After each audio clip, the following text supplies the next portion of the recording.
Caríssimos irmãos e irmãs, a grande confusão do mundo, a grande crise do mundo, no fundo, é uma crise eucarística. É uma crise de não acreditar na Eucaristia.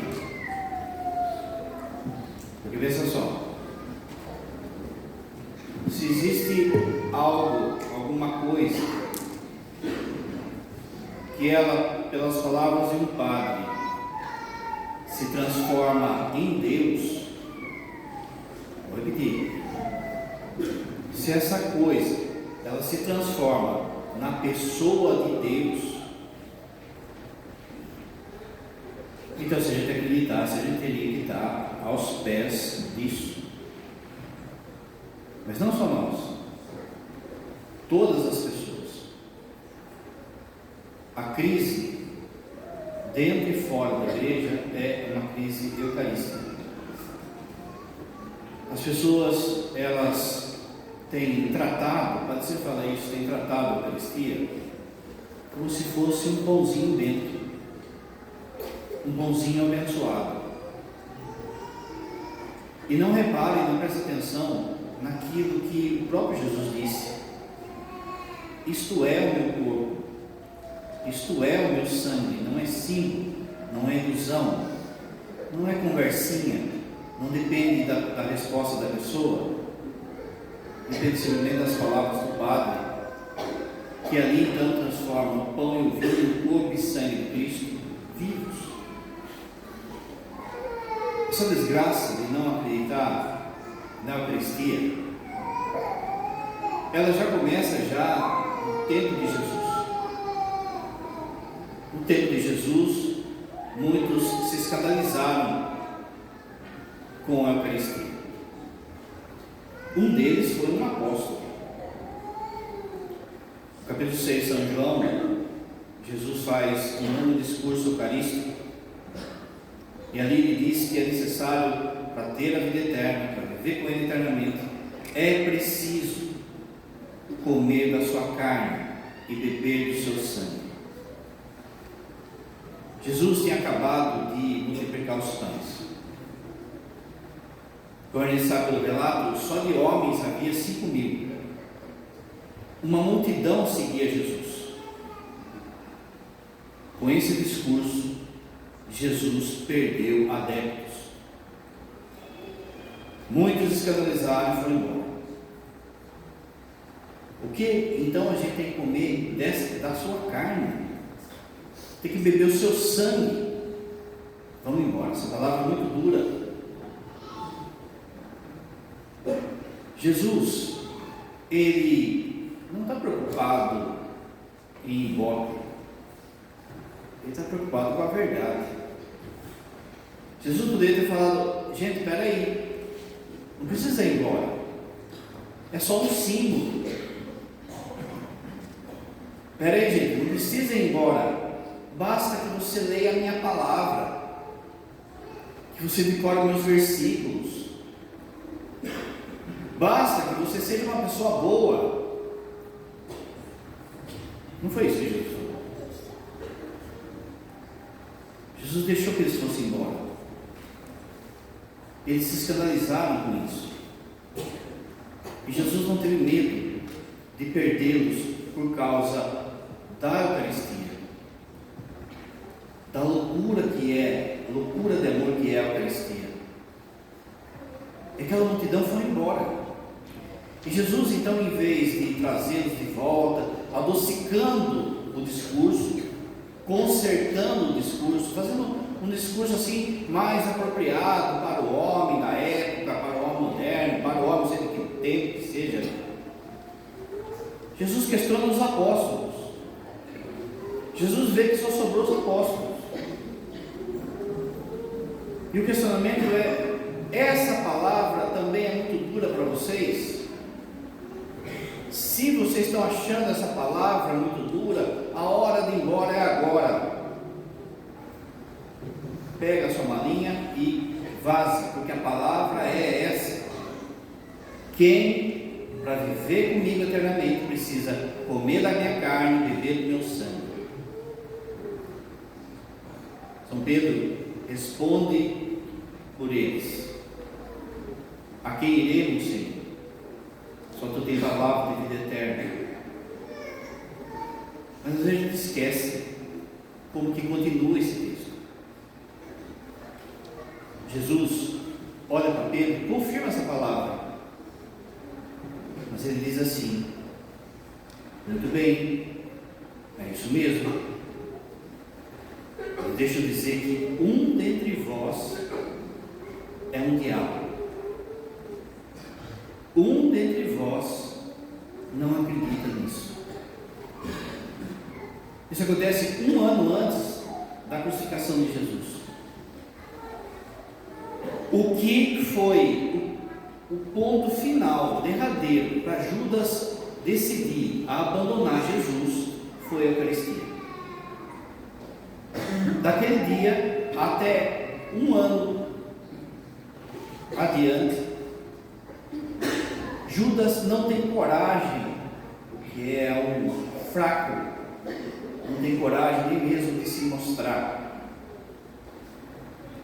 Mas nesse 1 ano ele artimanha, ele ajeita um jeito de levar vantagem naquilo que ele deixou de acreditar, por causa dessa palavra. Um de vós é um diabo e não acredita no que eu estou falando. Você vê todo o desenrolar e o drama de Judas e percebe que ele ali no meio da ceia, ele está decidido a entregar Jesus.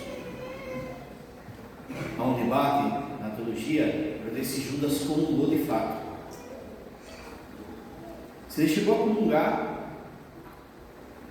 ou ele não comungou e já foi entregar Jesus. Para mim, eu tenho que ele comungou, para simbolizar justamente esse milhões e milhões de pessoas que mesmo comungando não acreditam no mistério, mesmo comungando são capazes de trair nosso Senhor, porque não acreditam. Esse Judas, por exemplo, ele não comungou, então significa que ele saiu antes disso. Então já significa que ele não se importou. Quantas pessoas que não se importam com a missa, quantas pessoas que não vêm no final de semana, tendo um mandamento para você participar da missa. O terceiro mandamento é para você participar da missa todo final de semana, mas eu não me importo, eu não venho. Ou às vezes vem, não participa, vai embora mais cedo, não espera a bênção. Quem saiu antes de terminar a ceia foi Judas. Ou a multidão que comunga sem acreditar. E aqui, infelizmente, eu tenho que falar, inclusive muitos padres. A festa de hoje é derivada da falta de fé de um padre que não acreditava em Jesus Eucarístico. Mas isso, como uma desgraceira, parece que aumentou. E as pessoas, muitos padres, já deixaram de ter uma verdadeira fé eucarística. E no meio disso tudo também se tornaram Judas. No século XVI vai aparecer a figura de Lutero, que vai se revoltar contra a igreja numa soberba diabólica, que as pessoas elas escutam de orelhada aí em livrinho de história, em professorzinho de história, e acham que a confusão foi por causa da indulgência. Não foi. A confusão foi por causa da Eucaristia e do sacerdócio, porque uma coisa depende da outra. E aí vem Lutero, na sua arrogância, dizer que não é o corpo e sangue de Cristo, é um símbolo. E disso vai derivar um monte de heresia que a gente escuta até hoje. Mas Lutero, ele espalhou isso de tal forma que, se é um símbolo, então não precisa de padre. Foi uma guerra. A abriu-se uma guerra contra a Eucaristia e o sacerdócio. Deu no que deu. Esse monte de gente que Lutero, pela ação do demônio, tirou diante da Eucaristia. E no fundo é isso. Se você pensar, essa multidão aí de igreja evangélica, que no fundo era para estar aqui, adorando o Senhor na Eucaristia. Quantos desses pastores, talvez se tivessem permanecido, se não tivesse essa divisão, talvez hoje seriam padres. Quantos deles que realmente têm uma vocação, um chamado para ser pessoas, para pregar o Evangelho, para falar do Evangelho e para adorar nosso Senhor na Eucaristia, mas espalhou-se esse joio, que foi entrando de tal forma, que acabou entrando na igreja, da nossa igreja, de forma que nós tratamos a Eucaristia como se fosse pãozinho dentro. A ideia que a gente tem de Eucaristia é a ideia de Lutero há 500 anos atrás. Porque, de novo, se existe uma coisa que, pela palavra do padre, pela palavra do bispo, ela deixa de ser pão, deixa de ser vinho, se transforma na pessoa viva de Jesus, como que deve ser o nosso coração em relação a isso? Como que deve ser os nossos joelhos diante disso? De forma que é necessário, urgente, uma renovação catequética, desde as crianças até o povo, até os seminários, de entender o que de fato é a Santa Missa e o que é a Eucaristia. Quando a gente vê, por exemplo, esses abusos litúrgicos, a gente inventando todo tipo de missa aí, missa da maconha, missa gay, missa não sei o que, missa não sei o que. No fundo, o que é? É não acreditar no que é a missa, no que é a Eucaristia. A ideia que entrou na cabeça das pessoas é de que eu vou na missa para me sentir bem, eu preciso de um lugar para me sentir bem, eu preciso de um lugar para receber o meu milagre, eu preciso de um lugar para me extravasar, para me cantar, para me pular. Não é isso que você precisa. Você precisa participar do mistério salvífico de Cristo, você precisa participar do sacrifício de Cristo. A missa é sacrifício. A missa é sacrifício. Conte, a partir de agora, não é nem no começo da missa, mas a partir de agora, desse momento, quantas vezes os padres vão falar sacrifício durante a missa? Conte quantas vezes que vai estar falando cruz, sangue. A gente trata a Eucaristia, a missa, como se fosse a festa do povo. E aí eu tenho que dançar, bater palmas, fazer isso, fazer aquilo outro, para ver se eu consigo atrair as pessoas para Jesus. Mas no fundo o que a gente precisa é dar um entendimento de que a missa é o sacrifício de Cristo. E não existe nada que se compara lá fora com o que se vive aqui. Pode ser o padre mais simples do mundo, pode ser o padre mais humilde do mundo. Quando é missa, você está diante da paixão, morte e ressurreição de Cristo. Não é teatro, é o mesmo sacrifício. Fazer isto em memória de mim, em meu memorial. Mas de novo, a começar de nós padres, tratamos a Santa Missa como se fosse um self-service da fé. A coisa está tão esquisita que começa a ter missa de padres. Eu quero ir na missa do padre tal, eu quero ir na missa desse padre, que é mais animada. Eu quero ir na missa desse padre, porque lá tem milagre. Eu quero ir na missa desse... Quando no fundo, a gente devia ir à missa de Nosso Senhor. A gente comentava esses dias na casa, a gente padre, nós padres. Dá uma olhada, por exemplo, como estão os cartazes, quando tem assim, o Cerco de Jericó, uma semana eucarística, uma semana de palestra. Você olha esses cartazes, às vezes que as paróquias colocam, em que a foto do padre está mais em evidência do que a foto de Jesus, que é uma imagem de Jesus, que é a imagem de Jesus Eucarístico, por exemplo. Esses dias eu vi um padre desses famosos aí, chegando em uma turnê. Já começa daí, né? Um padre tem turnê.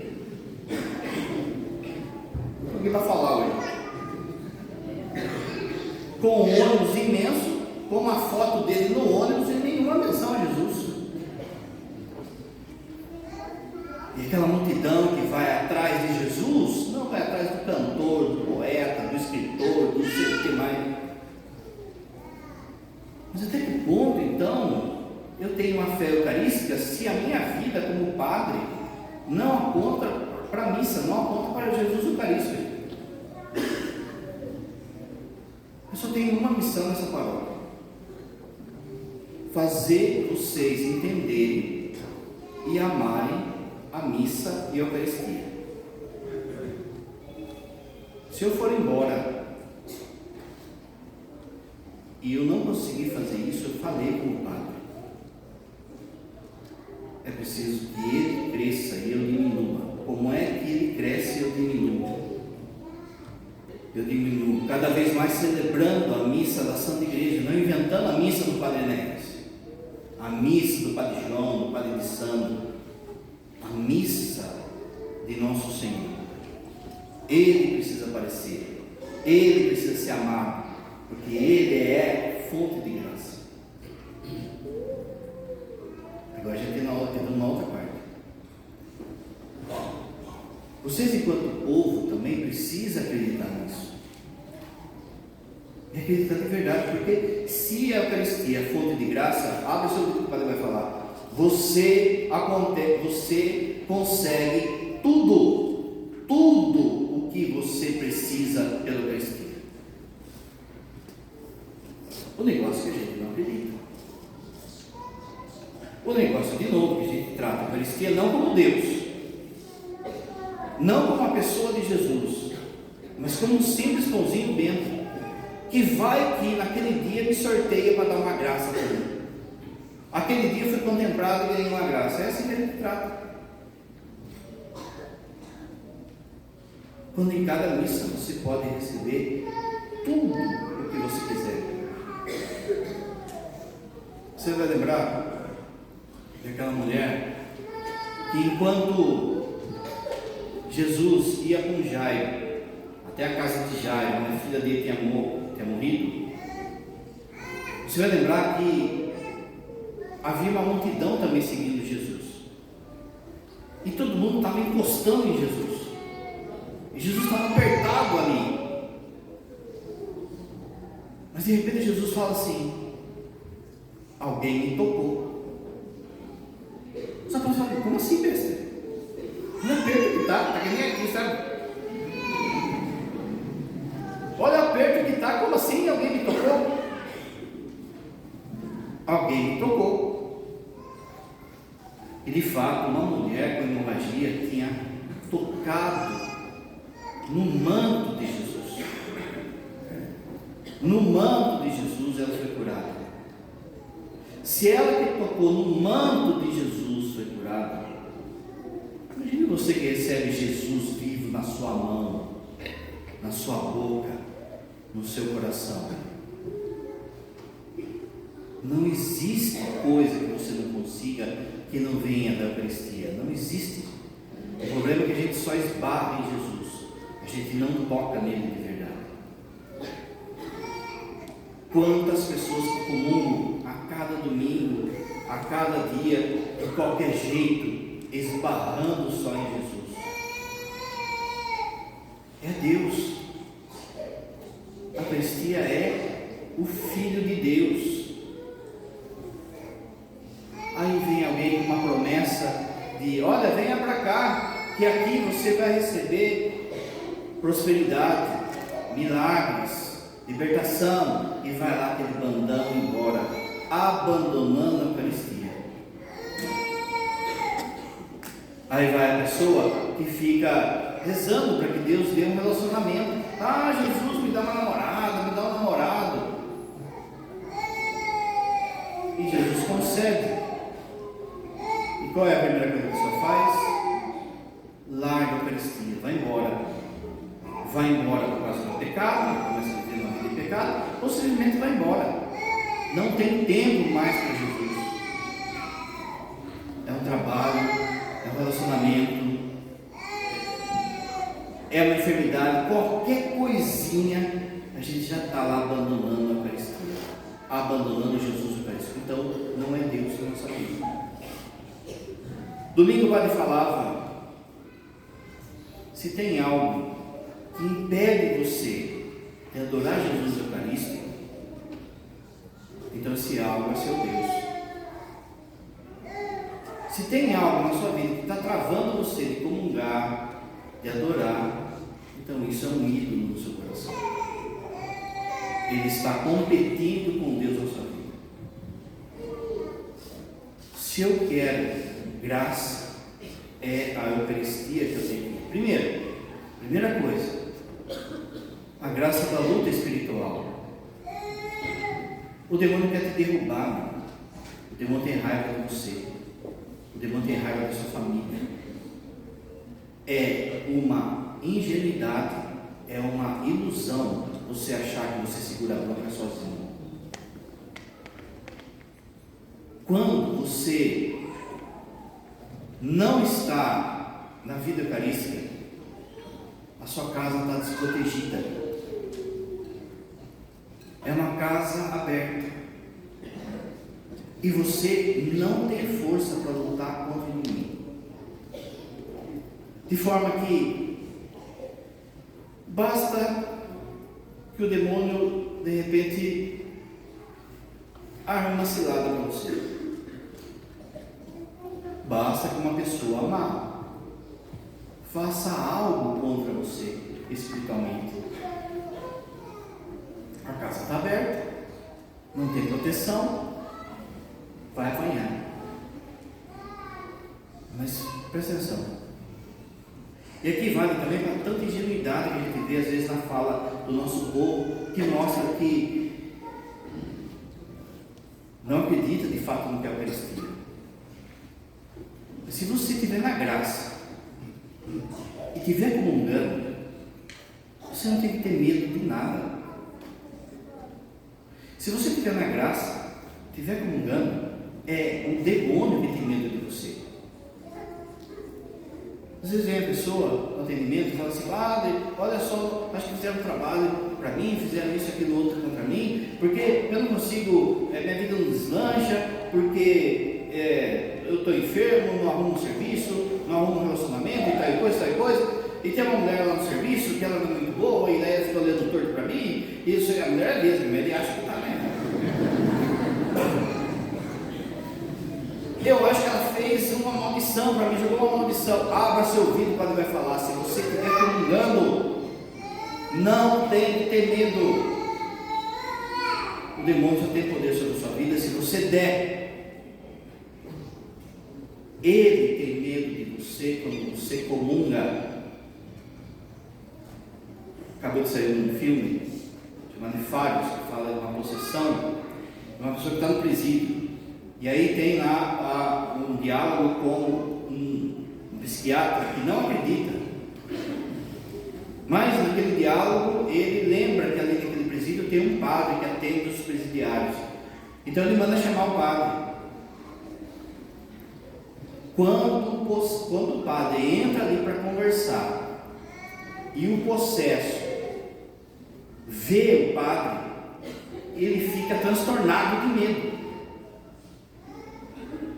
Se nós padres soubéssemos a autoridade que a gente tem, se o você, pai e mãe, soubesse a autoridade que você tem. Só que daí, o padre começa a falar assim: não, mas veja bem, esse negócio de possessão não existe, não, esse negócio de diabo não existe, não. O diabo percebe que o discurso do padre é o discurso dele. Então ele pensa: esse é meu truta, o que o cara faz? Estende a mão ao padre: você é meu amigo, e fica relaxado. É isso também com você. No pecado, na zoeira, falando abobrinha, você se torna amigo do outro. Agora, na Eucaristia, é ele que tem medo de você. Pode fazer o trabalho, a maldição que for para o padre, não sei o quê. Eu tenho Jesus Eucarístico. Aquilo que a gente sofre faz parte do projeto de salvação de cada um, que se chama a cruz, que só você pode passar. Quem quiser me seguir, tome a sua cruz e me siga. Não é desgraceira das pessoas, é o projeto de cruz para você se salvar. Por isso a Eucaristia vai te dar força para você passar pela sua cruz. A segunda coisa, que a Eucaristia ela é fonte de graça, é que ela nos liberta de tanto medo, gente. Nós que atendemos, a gente pode falar: o povo está doente. Essa doença é medo, desconfiança do projeto de Deus. Quantas pessoas estão aí sem dormir porque ficam naquela coisa: e se? Sofrendo por fumaça, sofrendo por coisas que nem vai acontecer, desconfiando de que, mas se eu perder o emprego, se eu não tiver comida, se o Covid, se não sei o quê, e se o governo, e se ganhar o Lula, e se ganhar o Bolsonaro, e isso, aquilo, outro, e criando aquela... E bastaria de fato a gente acreditar em Jesus Eucarístico para acalmar o nosso coração. Não tenhais medo, não estou eu aqui convosco, nem um fio de cabelo cai na sua cabeça aí se ele não cuidar. E a gente de modo infantil diz que tem fé, mas não é capaz de deixar esses nossos medos. Pode falar hoje de manhã quanto que faria bem, por exemplo, se essas áreas que cuidam das pessoas entendessem isso, entendessem que o ser humano não é uma gaveta de repartições. Tem o corpo, tem a psique, tem a alma. Quem é enfermeiro só cuida do corpo, quem é psicólogo só cuida da psique, o padre só cuida da alma. Esse jeito de tratar não cura ninguém, porque você é uma pessoa. Repara só, quando você não dorme bem, quando você não está com fome, você fica irritado. Não é só o seu corpo que reage, a sua psique, a sua alma reage. E aí, por vezes, a gente vai tratar isso, trata só como se fosse gaveta. Quanto tem faltado, por exemplo, psicólogos, psiquiatras, que entendessem que o maior remédio que existe se chama Eucaristia. Mas hoje em dia a gente está num ponto em que não se pode falar o nome de Jesus no consultório, a ponto de se perder o diploma. Já existe uma censura ao nome de Jesus. Se alguém citar o diabo no consultório, não dá nada. Mas se você citar Jesus na escola, na faculdade, e aí a gente não sabe, porque essa multidão de medo. gente com medo da vida. O número de suicídio triplicou entre os jovens. A Suécia é o país que mais tem suicídio. Lá não tem desigualdade social, ninguém passa fome lá, mas lá não tem Jesus. É um país ateu. Quanto medo resolveria se de fato a gente colocasse a nossa vida nos pés de Jesus Eucarístico. Jesus, eu não estou entendendo nada. Jesus está doendo. Jesus, eu não sei lidar com esse luto. Jesus, eu não sei lidar com essa situação. Mas eu coloco debaixo dos seus pés. Jesus é fonte de bênçãos, de graças. Porque, de novo, não existe graça que você não consiga com a Eucaristia. Não existe, entenda isso. Você é capaz de tocar o coração de Deus, pedindo a graça que você necessita, que você precisa, amando a Eucaristia. O amor à Eucaristia vai tocar o coração de Deus para te conceder isso que você precisa. Mas de novo, qualquer dia o padre vai gravar o jeito que a turma comunga. E só de ver o jeito que a turma comunga, você já sabe o que está aqui dentro. É lógico que isso não quer dizer um farisaísmo exterior, uma prática exterior. Mas o nosso interior, ele aponta para aquilo que está aqui dentro.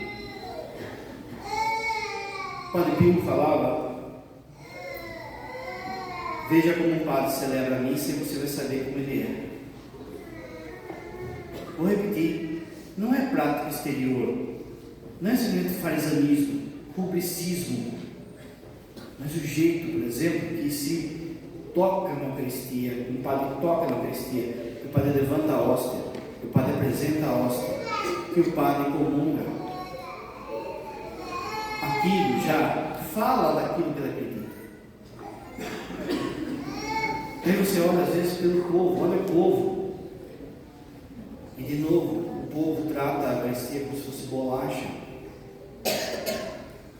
como se fosse pãozinho abençoado, comunga de qualquer jeito, trata de qualquer jeito, pega Jesus como se fosse pinça, não é coisa. Jesus Eucarístico não é coisa, não é para você ficar pegando no ar. Não é para você ficar conversando na fila da comunhão. É para o seu coração estar sangrando. Se você quer essa graça que você quer, é para o seu coração estar sangrando. Eu vou me encontrar com Deus. Deus vai entrar no meu coração. E eu preciso dessa graça. Eu preciso disso que eu estou pedindo. Então, eu tenho que vir com o coração de fato contrito, queimando, amando, adorando a Jesus Eucarístico. A gente não se importa. A gente trata com um ritualismo barato, com um preceito barato. E vem, já cumpri meu preceito, já fui na missa de domingo, já fui na missa Corpus Christi. E muita gente aguenta a missa, suporta a missa. Se a missa demora mais 10 minutos a mais, meia hora mais que seja, já está lá reclamando, já está lá comemorando, porque não aguenta ficar na presença de Deus. Quem não aguenta ficar na presença de Deus, você sabe quem é. Eu falo, se eu pudesse, eu morava na missa. Porque, gente, meu coração, sem querer aparecer, eu tenho tudo aqui. Quando eu celebro, não acho que eu fico vendo anjo, fico vendo luzes, não vejo nada, mas eu sei que é Ele. Eu sei que é Ele. E cada missa minha, não só porque eu me demora, coisa, eu será cansado, porque eu quero estar ali. E para mim estar ali exige um esforço meu, do meu corpo, da minha consciência, da minha atenção, de ficar brigando comigo mesmo para ficar ali.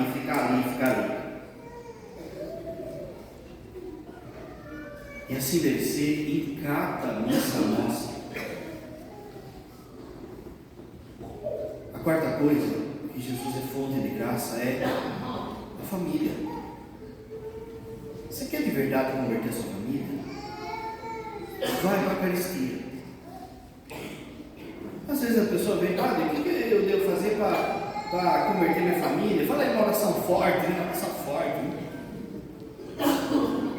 Padre, posso rezar para São Miguel? Pode. Pode rezar o rosário todo dia, 3 horas da manhã com o Frei Gilson, 4 horas da manhã? Pode. Posso ir para a porta de joelho? Pode. Mas nada supera amor eucarístico. Nada supera. Se você quer trazer a sua família para Deus, você deve amar a Eucaristia acima deles. Acima deles. O primeiro mandamento não é amar a família sobre todas as coisas. É amar a Deus e a Eucaristia é Deus. Senhor, eu amo tanto eles que eu estou aqui de novo, e estou aqui de novo, e estou aqui de novo. Será que de fato eu quero a conversão deles? Ou eu falo que quero, mas se a gente querer, a gente consegue. São Bernardo levou 11 pessoas da família dele para o seminário. 11. Olha a frase de São Bernardo, e cada um avalia a sua família como é que está. Olha essa frase, ele fala assim: se uma família em 3, 4 gerações não produziu um padre para a igreja, essa família não é católica. Vou repetir, e aí você vê como é que está seu povo aí, né? Já está dando risadinha já, né? Se a sua família em 3, 4 gerações, que dá o quê? 150, 200 anos. Se em 200 anos, você pensa bem, é isso mesmo, gente. Se em 200 anos a minha família não produziu um padre, se uma paróquia não produz padre, se uma comunidade não produz padre, é uma videira seca. Não está se amando com Jesus Eucarístico ali. Se eu amo a minha família, eu tenho que ter um coração eucarístico, um coração adorador, que vai trazer as pessoas. Aquilo que o Henrique falava, o Henrique Soares falava, você acaba ficando grávido de Jesus, grávida de Jesus. As pessoas percebem algo em você, não precisa ficar fazendo discurso na praça, falando um monte de coisa. As pessoas percebem que tem algo diferente aí. Esse algo diferente é Jesus Eucarístico dentro de você. Como é que a pessoa da sua família é para te encontrar depois de uma missa?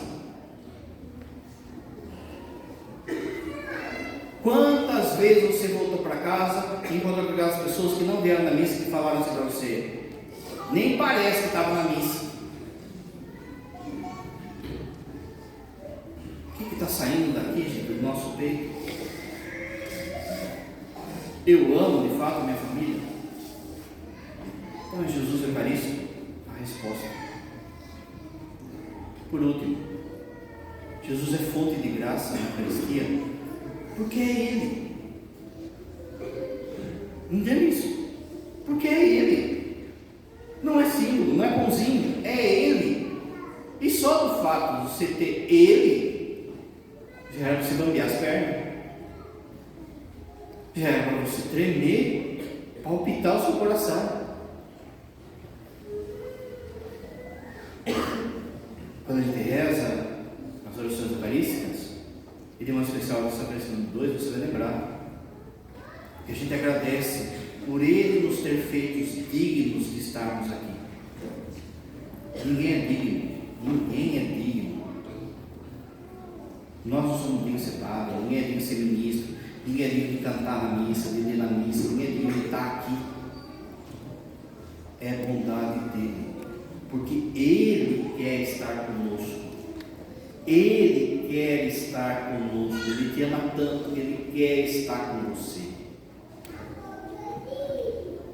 Ele faz um esforço, Ele vem ao seu encontro de todas as formas para que você se aproxime dEle.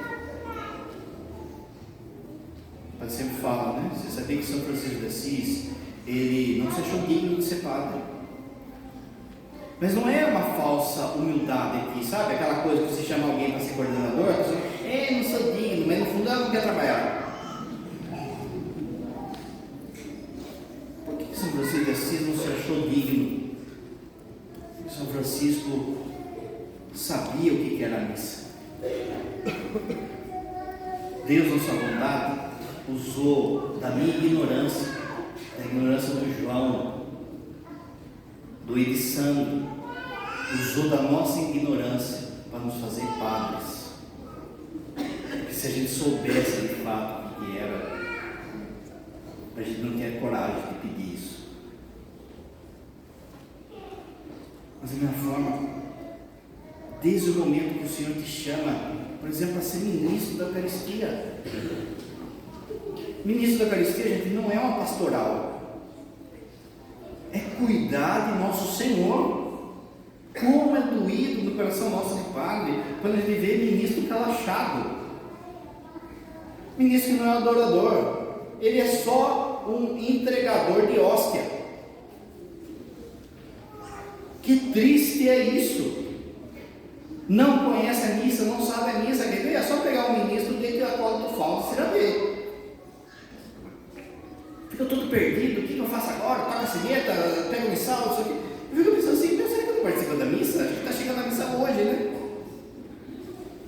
É sinal de uma desatenção, de não conhecimento. E aí, de novo, vira só um entregador de hóstia. Não, eu vou lá, eu pego a onda e entrego lá. Você não é entregador de hóstia.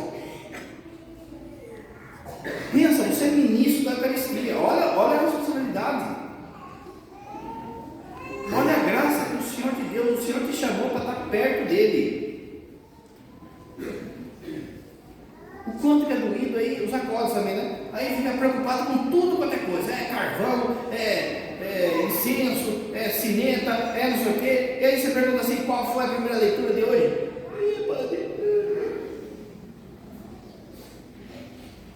Eu canso de falar para eles, eu prefiro que vocês errem, mas sabem o que está acontecendo, mas têm vivido a missa. Músico, e fica preocupado com o microfone, com o cabo, pelo não sei o que. Acaba a missa, você pergunta qual foi a primeira leitura, qual foi o salmo que você cantou. O sinal de que o músico não prepara, não sabe o que está rolando, é quando o salmo está falando de tristeza, ele está lá, de dor no meu coração, palmas. Ou então o coração está falando, o salmo está falando de alegria, e está lá, ai Senhor, é minha alegria. Então, as músicas totalmente, sabe, descompassadas, o que está rolando, com o evangelho do dia, fora do horário, cantando música de entrada na hora do ofertório e vice-versa, sabe? Isso quando cai na desgraça de colocar a música evangélica na missa. Eu estou louco mesmo, né? Padre, mas é tudo igual. Uma vez eu falei, se é tudo igual, deixa eu ir lá então e falar meia hora de Nossa Senhora. Se é tudo igual, deixa eu ir lá e falar meia hora da Eucaristia. Não é, gente? É rito. E isso vale para casamento, para batismo. Meu Deus, como é? É rito, aí quer por pagode, Iron Maiden, Star Wars. Entra no noivo e começa. É o Jedi que vai casar?